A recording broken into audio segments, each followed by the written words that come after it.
नमस्ते सम्पूर्ण फेसबुक तथा युट्युब च्यानलमा छुटिनुभएका साथीहरूलाई हार्दिक स्वागत छ। मैले आज जाजरकोट जिल्ला छेडगाड नगरपालिका 11 को रमाइलो बस्ती कालाढुङ्गाको भिडियो लिएर उपस्थित भएको छु।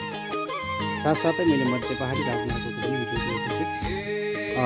यस भिडियोमा हाम्रो कालाढुङ्गाको वारी र पारीको बस्तीलाई समेटेर भिडियो बनाएको छु र यहाँ छेडगाड नगरपालिका 11 को क्षेत्रमा अत्यन्तै राम्रो अन्नबाली फल्ने गर्दछ र सेपिलो र ओसिलो जग्गा रहेको छ र यसै गरी हामीले अहिलेसम्म निर्माण हुन नसकेको र अत्यन्तै कष्टकर ढङ्गले कार्य सञ्चालन भइरहेको क्षेत्र मध्य पहाडी लोकमार्ग लोकमार्गको मैले भिडियो दिएको छु।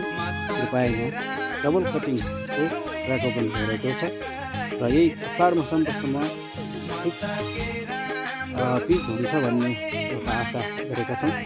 हाम्रो भिडियो कस्तो लाग्छ कृपया लाइक कमेन्ट सेयर गर्नुहोला र युट्युब च्यानललाई सब्सक्राइब गर्नुहोला र फेसबुक पेजलाई पनि लाइक फलो र भिडियोलाई सेयर गर्नुहोला।